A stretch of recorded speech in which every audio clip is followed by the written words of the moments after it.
ভূমিকম্প বলতে আমরা বুঝি, আমাদের মাথায় আসে যে ভূমিকম্প মানে হচ্ছে বাংলাদেশ, নেপাল, ভুটান, ভারত, এই অঞ্চলগুলো একসাথে ভূমিকম্প হতে পারে, মায়ানমার, কাছাকাছি দেশ। ভূমিকম্প এখন যেগুলো হয় এগুলো আঞ্চলিক ভূমিকম্প হয়, গোটা পৃথিবী একসাথে আল্লাহ দেন না। ভারত বাংলাদেশে হলে আমেরিকার মানুষ টের পায় না, আমেরিকাতে ভূমিকম্প হলে আমরা আবার টের পাই না, অর্থাৎ আঞ্চলিক ভূমিকম্প। কিন্তু জিলজাল এটা এমন ভূমিকম্প যেই ভূমিকম্পটা গোটা পৃথিবী একসাথে বিকট আওয়াজ দিয়ে প্রকম্পিত হবে, থরথর করে কাঁপতে থাকবে, এটা হচ্ছে জিলজাল। বলুন আল্লাহু আকবার। আরেকটু জোরে বলুন আল্লাহু আকবার। আমাদের দেশে ভূমিকম্প ছোট্ট একটু নাড়া দিয়েছে। কয়েক বছর আগে আমরা দেখেছি তুরস্কে প্রচন্ড গতিতে ভূমিকম্প হয়েছে, যে ভূমিকম্পের কারণে বিশাল বিশাল অট্টালিকাগুলো ধসে পড়ে লক্ষ লক্ষ মানুষ মারা গিয়েছিল। শুনেন নাই আপনারা? এগুলো আমরা শুনেছি। আমার ভাইরা, বেশি লম্বা আলোচনা যাব না। আল্লাহ তাআলা সূরার ভিতরে প্রথমে বললেন, ইযা যুলজিলাতিল আরদু জিলজালাহা। আল্লাহ রাব্বুল আলামিন বললেন ইযা মানে যখন, জিলজাল মানে হচ্ছে প্রকম্পিত হওয়া, ইযা যুলজিলা, আরদি মানে জমিন, ইযা যুলজিলাতিল আরদু জমিন যখন প্রকম্পিত হবে, জিলজালাহা তার আপন কম্পনে, যখন জমিন তার আপন কম্পনে প্রকম্পিত হবে। এই আয়াতের ব্যাখ্যায় অন্য একটা সূরার ভিতরে আল্লাহ তাআলা বলছেন, ইয়া আইয়ুহান নাসুত্তাকু রাব্বাকুম ইন্না যালজালাতাস সাআতি শাইউন আযীম।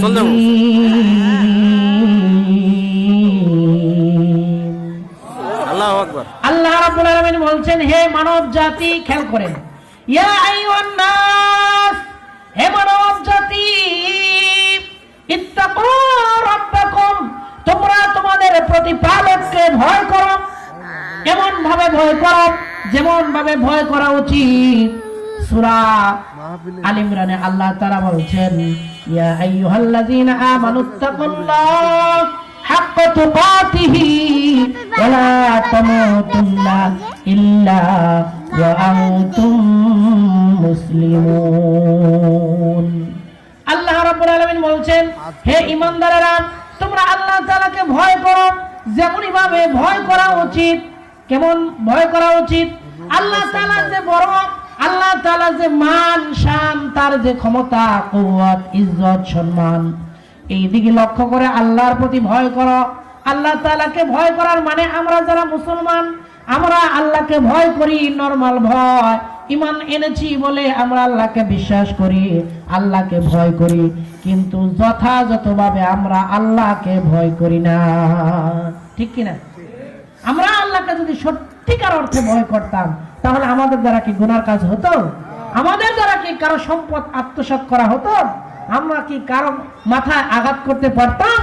আমরা কি টাকা পয়সা, ব্যাংক ব্যালেন্স, বাড়ি গাড়ি, এগুলো সহায় সম্পত্তি পাওয়ার জন্য আল্লাহর হুকুম লঙ্ঘন করতে পারতাম? আল্লাহকে আমরা সেইভাবে ভয় করি না যেইভাবে ভয় করা দরকার। এজন্যই আল্লাহ তাআলা বলছেন, আমাকে তেমনই ভাবে ভয় করো যেমন ভাবে ভয় করা উচিত।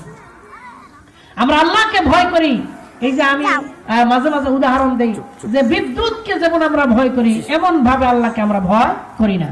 অথচ এই বল সহ ডিঙ্গা দিয়ে ফেলে দিবে, এরকম যদি সত্যি আমরা জানতাম আর বাস্তব হতো, তাহলে আজান দিলে কেউ বিছানা থাকতো?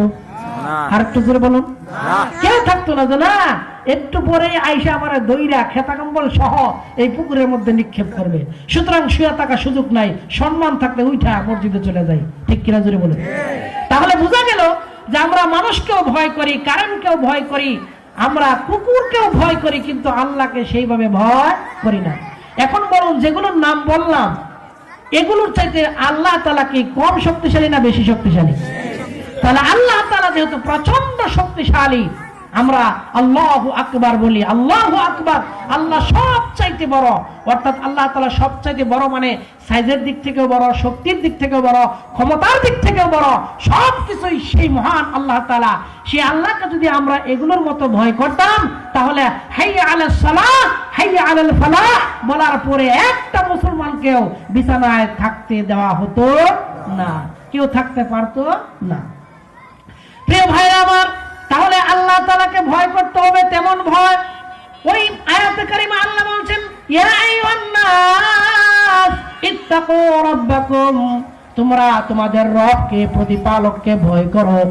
ইন্না জালজালাতাস সাআতি শাইউন আযীম, কেননা কিয়ামতের প্রকম্পন অত্যন্ত ভয়ঙ্কর ব্যাপার।